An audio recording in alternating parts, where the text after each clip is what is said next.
하나님 말씀은 에스겔서 14장 1절에서 6절 말씀입니다. 에스겔서 14장 1절에서 6절 말씀입니다.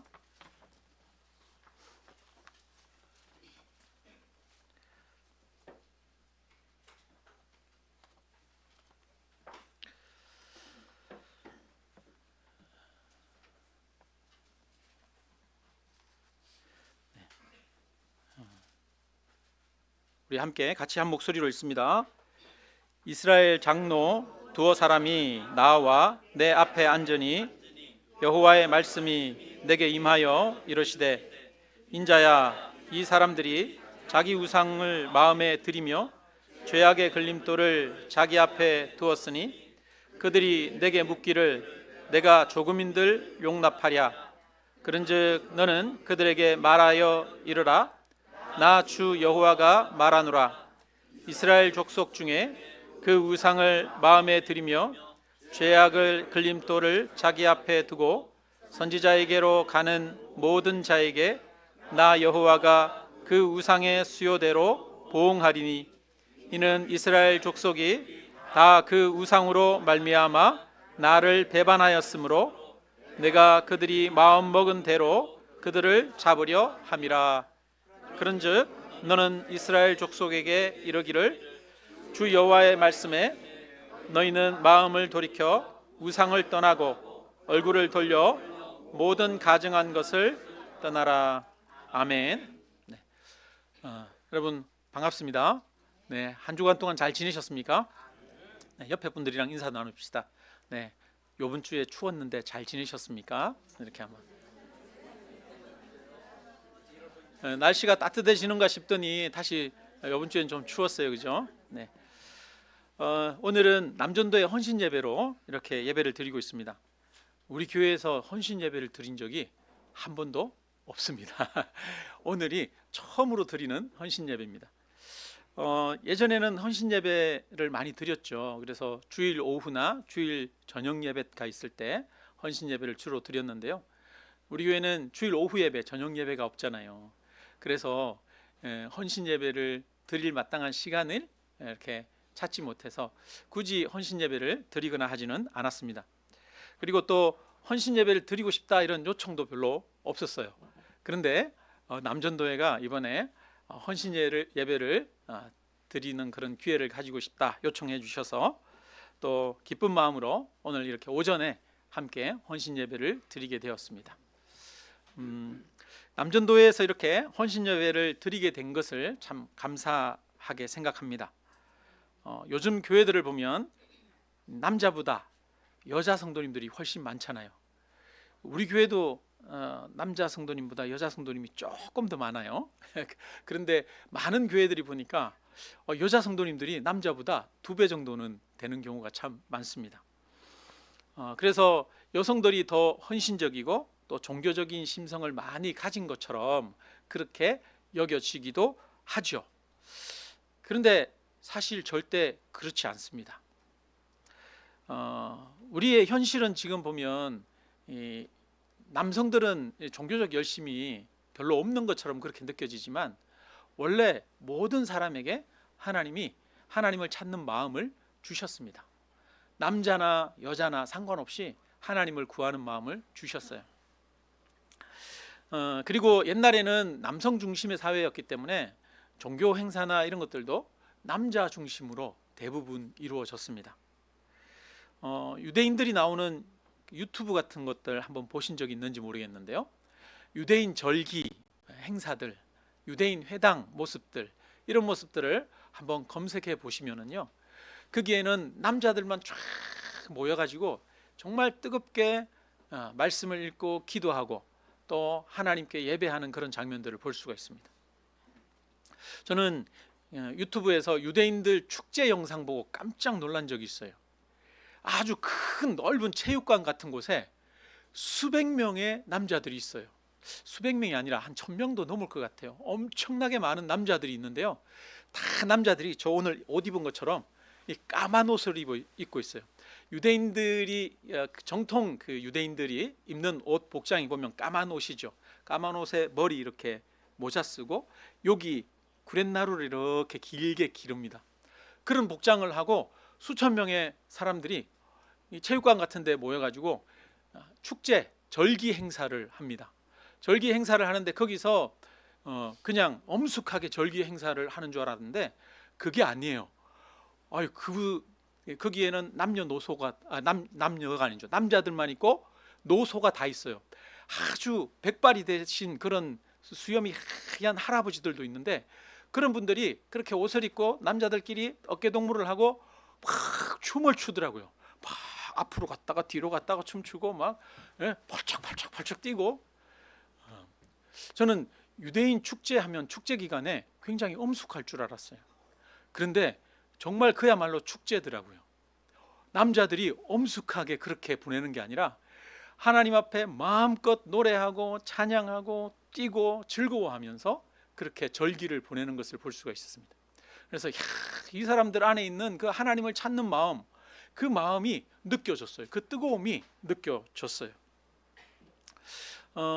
이슬람 회당에 가봤더니, 이슬람 사원에 가봤더니 이슬람 사원에도 보니까 남자가 들어오는 곳, 여자가 들어오는 곳 따로 있더라고요. 여자분들도 이슬람 사원에 들어갈 수 있더라고요. 그런데 들어가서 봤더니 아니 거의 90%가 다 남자예요. 여기서 남자들이 막 엎드려 가지고 이렇게 무릎을 꿇고 머리를 땅에 박으면서 막 기도하는 사람도 있고, 어떤 사람은 서서 막 이렇게 코란을 암송하고 읽고 있는 사람들도 있고, 어떤 사람들은 거기 성물 같은 거 있는데 그런 유리로 된 성물 앞에 가서 유리를 만지면서 막 입으로 대고 머리를 대고 기도하는 사람들도 있고, 그들이 얼마나 큰 종교심을, 열정을 가지고 있는지 느낄 수가 있었습니다.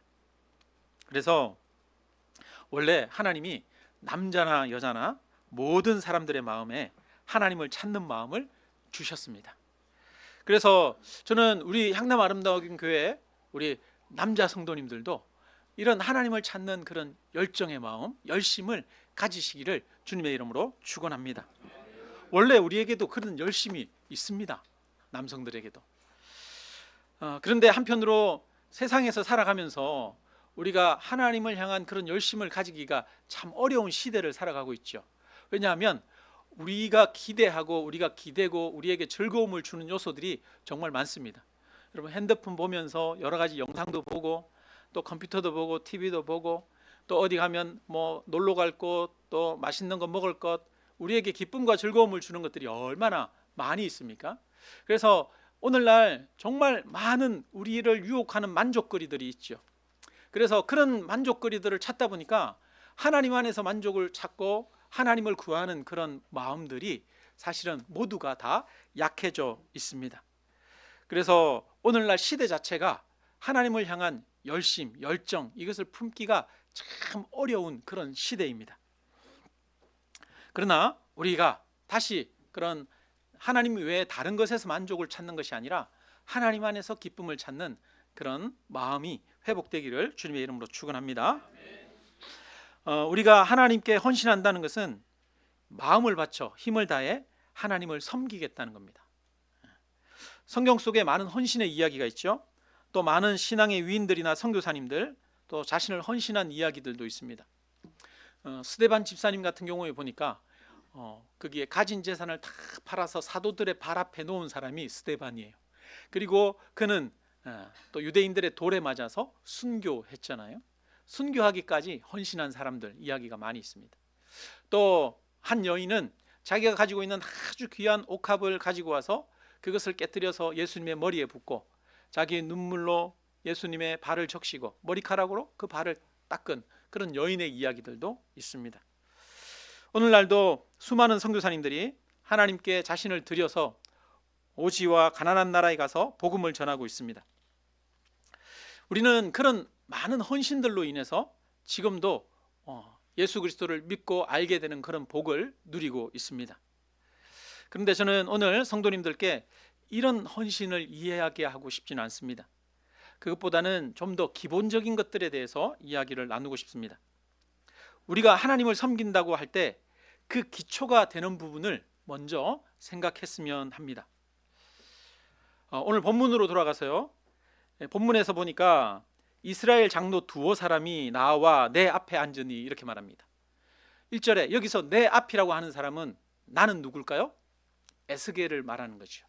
에스겔 선지자는 이스라엘이 유다가 바벨론에 멸망할 때까지 사역했던 그런 선지자입니다.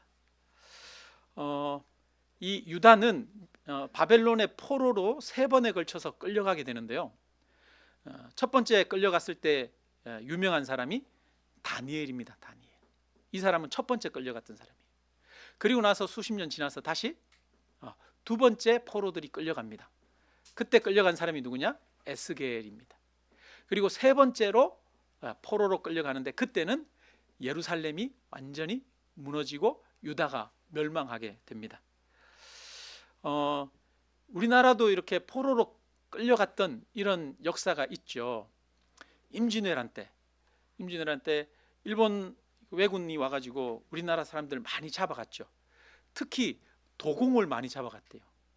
일본에는 도자기 기술이 발달되지 않았기 때문에, 우리나라가 도자기 기술이 일찍부터 발달했기 때문에 도자기 굽는 사람들을 포로로 잡아서 끌고 가고, 장인들, 기술자들 이런 사람들을 일찍부터 포로로 끌고 갔다고 하죠. 그리고 나서 또 임진왜란 이후에 얼마 지나지 않아서 인조왕 때 우리나라에 병자호란이 일어났습니다. 잘 아시죠? 거기에서 우리나라가 청나라에 패하면서 청나라 왕에게 무릎 꿇고 소현세자와 많은 사람들이 청에 포로로 끌려간 일이 있습니다. 이 병자호란을 배경으로 사극이나 영화나 이런 것들이 많이 만들어져 있기도 해요. 여러분, 요즘 나오는 드라마 세작 매혹된 사람들인가? 그 드라마가 있죠. 그 드라마의 배경도 병자호란 때 포로로 끌려가고 난 이후에 포로로 끌려갔다가 다시 와서 왕이 된 그 이야기들을 전개하고 있는 것이죠. 옛날에 영화 중에 하나 최종병기 활이라고 해서 한국 활 쏘는 거 이런 걸 가지고 주제로 영화 만들어 놓은 게 있죠. 그 최종병기 활 그 배경도 병자호란 때 포로로 끌려가던 자기 누이를 구출하는 그런 이야기이죠. 병자호란 때 50만 명이 끌려갔다는 설도 있고요. 그것은 너무 많다. 그냥 수만 명이 끌려갔다, 이런 이야기들도 하고 있습니다. 사람들이 굴비 엮듯이 새끼에 묶여가지고 새끼 줄에 묶여서 포로로 끌려갑니다. 그 사람들은 정말 끌고 가는 사람들은 말을 타고도 끌고 가고 하지만 끌려가는 사람들은 비참하게 그렇게 끌려가지 않습니까? 자신들의 운명이 어떻게 될지 한 치 앞도 내다볼 수 없는 그런 상황이죠. 만약에 우리가 그렇게 이 새끼줄에 묶여서 한 명, 두 명 이렇게 굴비 엮듯이 엮여가지고 포로로 먼 나라 압록강, 두만강 넘어서 다른 나라로 끌려가는 그런 입장이라고 한번 생각해 보십시오. 형제 자매도 어떻게 됐는지 모르고 헤어지고 앞으로 내 앞날이 어떻게 될지 캄캄한 그런 두려운 마음 아니겠습니까?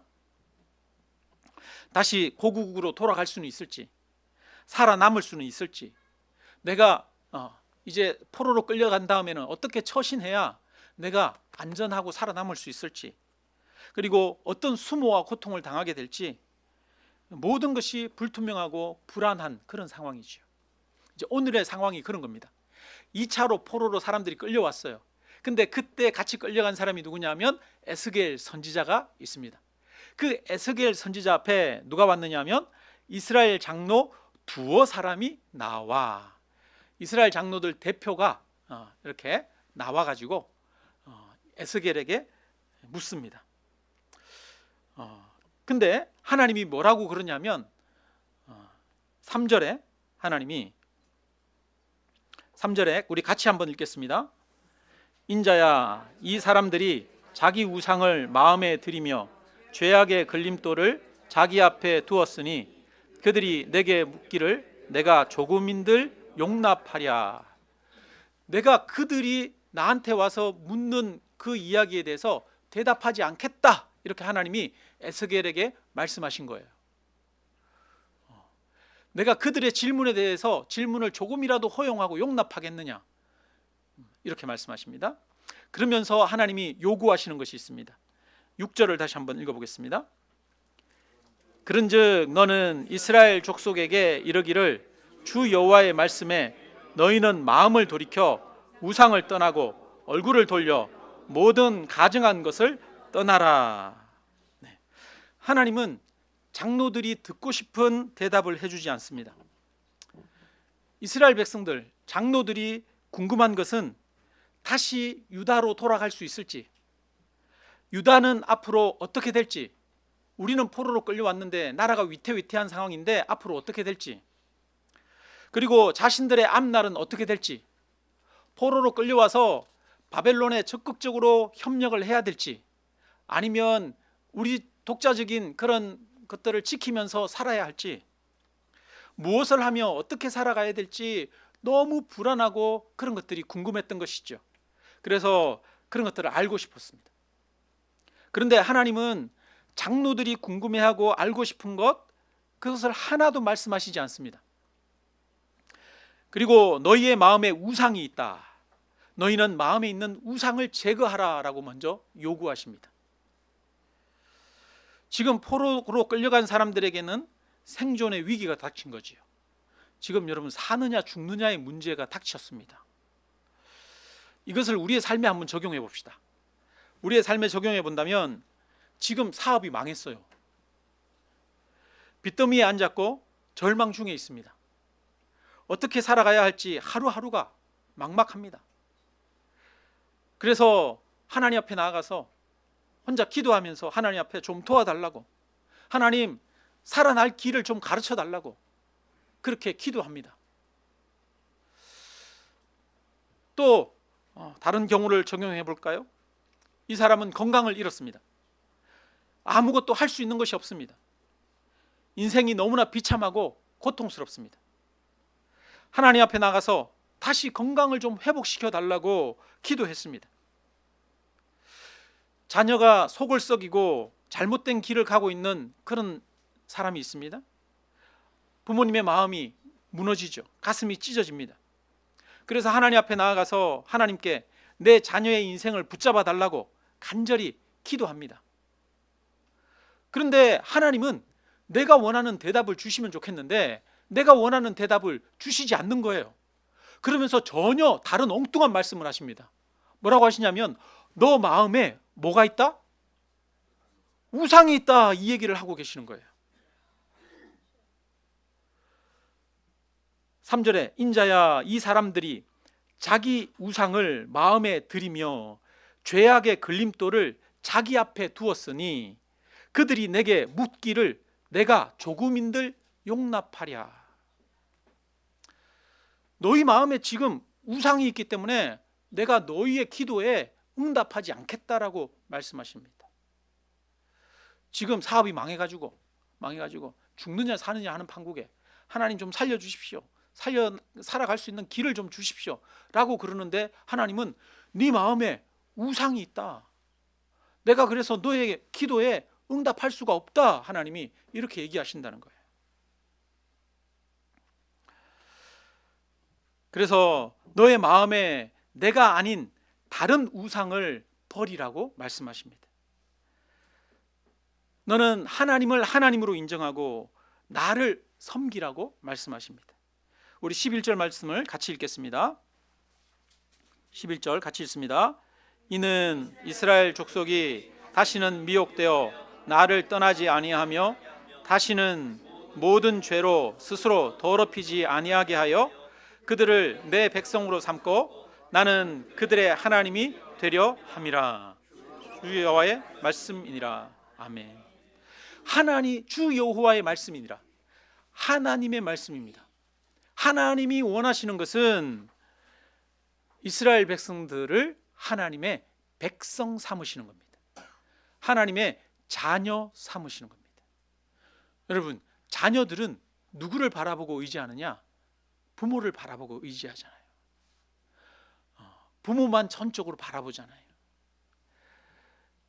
그리고 하나님은 그들의 하나님이 되려 함이라 이렇게 말합니다. 하나님은 유다 백성들을 하나님의 백성으로 삼고 그들의 하나님이 되기를 원하셨습니다. 유다 백성들이 하나님을 자신들의 하나님으로, 자신들의 아버지로 인정하기를 원하셨습니다.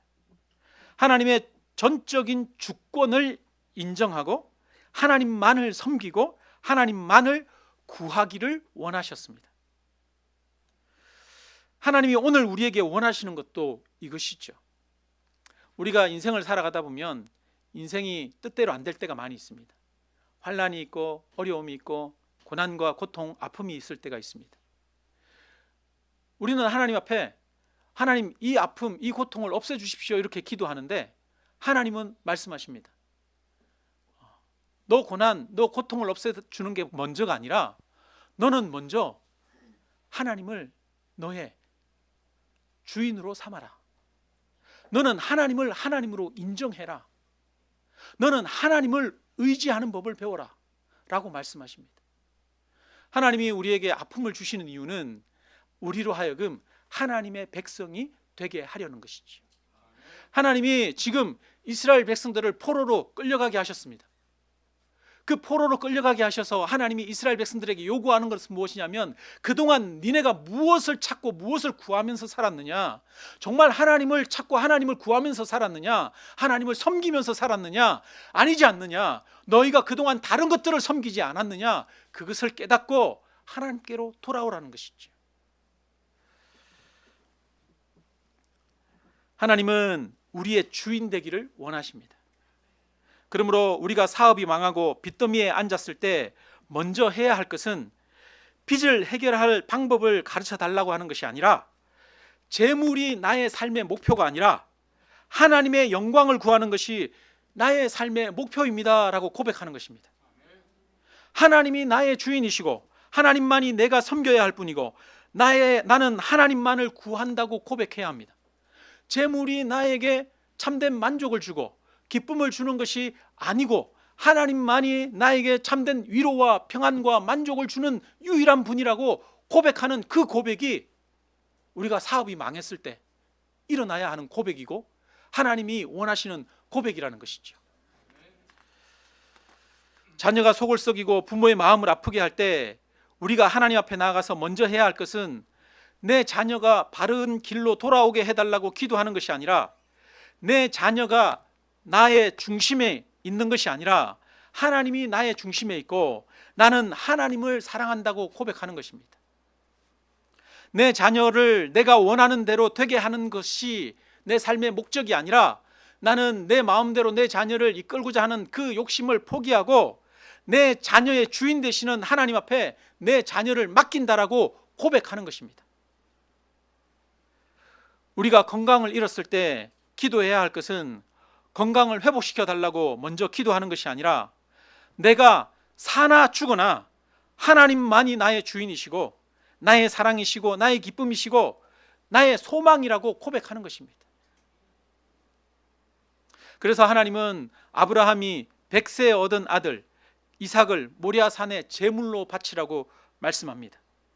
아브라함이 독자 이삭을 아끼지 않았을 때 하나님께서 이제야 네가 나를 경외하는 줄 알겠다라고 말씀합니다. 하나님은 아브라함이 그 아들보다 하나님을 전적으로 신뢰하고 사랑하기를 원하셨습니다.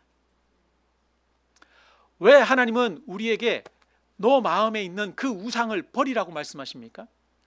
우상은 가짜이기 때문입니다. 우상이, 내가 의지하고 있는 그 우상이 내가 의지하고 있는 재물, 내가 의지하고 있는 건강, 내가 의지하고 있는 인간관계, 이런 것들이 우리에게 위로를 주고 평안을 주고 기쁨을 줄 것 같지만 그것은 언젠가는 가짜임이 드러나게 됩니다. 참된 만족을 주고 참된 평안을 주는 것은 하나님뿐이라는 겁니다. 그래서 너희는 하나님의 백성이 되고 나는 너희의 하나님이 되기를 원한다라고 말씀하십니다. 하나님만을 자신의 주인으로 삼고 자신의 삶의 중심에 모시는 자가 하나님으로부터 오는 흔들림 없는 위로와 평안, 담대함, 감사와 소망, 이런 것들을 얻을 수가 있는 것이지요. 그래서 하나님은 사람들이 우상을 구하는 동안은 하나님이 주시는 평안을 줄 수가 없습니다. 사람들이 우상을 구하는 동안은 하나님이 주시는 진정한 만족, 진정한 소망을 줄 수가 없습니다. 그래서 너희는 너희가 붙잡고 있는 것을 놓아라라고 말하는 거죠. 우상을 버려라. 그리고 진짜 붙잡아야 할 것을 붙잡아라 라고 말씀하시는 겁니다. 우리가 진짜 붙잡아야 할 것은 바로 하나님이십니다.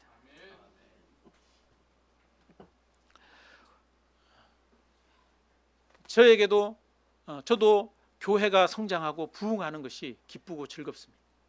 그것을 구하는 마음이 있습니다. 때로는 성도님들의 또 존경을 받기도 하고 인정을 받고 싶은 그런 마음도 있습니다. 그런데 제가 구해야 할 것은 이것이 아닙니다.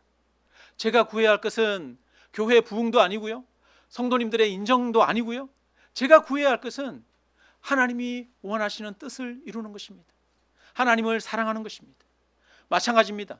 우리 모두가 우리 마음의 우상이 무엇인지 찾아야 합니다. 나에게 만족을 주고 기쁨을 주고 내가 추구하고 있는 즐거움, 나의 위로가 무엇인지를 찾아야 합니다. 그리고 그것이 나의 진정한 목적이 아닙니다. 나의 목적은 하나님이십니다. 그래서 이스라엘 백성들에게, 장로들에게 너희 마음의 우상을 제거하라 라고 하나님이 요청하고 계십니다. 하나님만을 내 인생의 주인으로 삼을 때 우리의 삶은 흔들리지 않는 견고함을 가질 수 있습니다. 하나님에 대한 진심 어린 이 고백이 오늘 우리의 모든 헌신의 출발점이 되기를 주님의 이름으로 축원합니다. 여러분, 우리가 헌신한다고 하면서 여러 가지 봉사하고 많은 것 하나님 앞에 드리고 한들, 여러분 정말 하나님으로 진정한 만족을 얻고 하나님이 내 전부입니다 라고 하는 그런 고백이 없다면 우리가 드리는 그런 제물과 헌신이, 봉사가 무슨 소용이 있겠습니까? 정말 우리는 깊이 우리의 삶을 들여다보고 인간에게 참된 만족을 주고 위로를 주고 기쁨을 주는 분이 누군지 깊이 생각해 보아야 합니다. 우리는 언젠간 다 이 세상에 가지고 있는 모든 것들을 잃어버리게 될 것입니다. 재물도 사라지게 되고요, 건강도 사라지게 되고요, 사람도 사라지게 되고요, 우리의 생명도 사라지게 될 것입니다. 지금 나에게 기쁨을 주고 위로를 주고 내가 구하는 것들이 언젠가는 아무 소용없는 순간들이 올 것입니다. 하나님 외에는 모든 것들이 소용없는 그런 순간들이 올 것입니다. 그리고 근데 그 전능하신 하나님이 나를 사랑하시고 나를 위해서 십자가에 죽으셨다는 사실, 그 사실을 우리가 바라보고 의지하게 될 때 하나님이 나를 붙드신다는 사실을 확신할 수 있게 됩니다. 세상의 모든 것이 요동치더라도 우리는 하나님 안에서 평안을 누릴 수 있는 줄로 믿습니다. 짧게 한 가지만 더 말씀드리고 마치겠습니다. 우리가 예배라고 하는 단어를 쓰는데요, 예배는 원래 히브리어로는 아바드라고 하는 그런 말입니다. 아바드 뜻은 섬기다라고 하는 뜻이 있습니다. 그러니까 예배가 뭐냐 하면 하나님을 섬기는 거예요. 예배가 우리는 하나님께 예배함으로써 하나님을 섬기는 겁니다. 저는 하나님께 가장 큰 헌신이 뭘까 이렇게 생각할 때 많은 것을, 내 것을 드리는 것이 헌신일까? 그게 아니라 하나님께 드리는 가장 큰 헌신은 하나님을 예배하는 것이다 라고 생각합니다. 그래서 이 로마서에 보면은요, 로마서가 1장에서 11장까지는 교리적인 구원의 교리에 대한 이야기를 하고 있고 12장부터 이제 삶의 실천을 이야기하고 있는데요, 12장 1절에서는 너희는 너희 몸을 하나님 앞에 거룩한 산 제사로 드리라 라고 말합니다. 산 제사로 드리라는 것은 너희 몸을 하나님 앞에 예배하는 삶으로 드리라는 거예요. 그것을 가장 먼저 우리의 삶의 실천으로서 요구하고 계십니다. 그것은 삶 가운데서 하나님을 예배하는 겁니다. 하나님을 높이고 하나님을 하나님으로 인정하고 하나님을 찬양하는 겁니다. 예배 시간에만 나와서 하나님을 인정하고 고백하는 것이 아니라 일상 삶을 살면서도 하나님이 내 삶의 주인이십니다. 그걸 고백하는 거죠. 내가 어떤 생활을 하면서 내 마음을 흔들어 놓는 어떤 문제가 생깁니다. 문제가 생길 때마다 하나님, 이 문제가 나의 마음, 나의 모든 것을 좌지우지하는 주인이 아닙니다. 하나님이 나의 삶의 주인이십니다. 하나님이 나의 평안이시고 위로십니다. 하나님이 나의 전부십니다. 내가 하나님을 찬양합니다. 이렇게 삶의 순간순간 하나님이 주인 되심을 고백하며 하나님께 감사하고 찬양하며 나아가는 것이 바로 삶으로 드리는 예배지요. 저는 우리 모두가 이렇게 하나님을 하나님으로 인정하는 것이야말로 하나님을 섬기는 최고의 헌신인 줄로 믿습니다. 그런데 저는 우리가 함께 모여서 예배 드리는 것에 대해서 좀 더 말씀드리고 싶습니다. 목회를 하면서 성도님들의 많은 섬김들이 힘이 됩니다. 오늘 우리 교회가 이렇게 성장하고 함께 할 수 있게 된 것도 정말 수많은 우리 성도님들의 눈물과 헌신, 땀으로 인해서 이렇게 성장하게 된 것인 줄 알고 있습니다. 그런데 그 중에서 가장 힘이 되는 것은, 목회자로서 저에게 가장 힘이 되는 것은 특별하게 많은 일을 하거나 봉사를 하는 그런 것이 아니라 항상 변함없이 꾸준하게 하나님께 함께 뜨겁게 예배하는 것이 가장 큰 힘이 됩니다. 그리고 실제로 우리 성도님들도 함께 모여서 하나님께 드리는 그 예배가 온 마음을 다해서 드리는 예배가 되고, 그 예배를 통해 우리는 하나님의 은혜를 깨닫고 하나님에 대한 확신을 가지게 되고, 또 하나님과 우리 영적 교제를 하고, 그런 예배가 되는 것, 그것이야말로 진짜 우리가 살아갈 수 있는 힘이 되고 원동력이 되는 것입니다. 그래서 저는 우리 성도님들이 그 드리는 헌신의 시작이 바로 예배가 되기를 주님의 이름으로 축원합니다. 하나님을 하나님으로 예배하는 그 예배가 하나님을 섬기는 것이고 하나님을 향한 헌신입니다. 예배가 살아있지 않은데 그 외에 다른 헌신과 수고가 무슨 소용이 있겠습니까?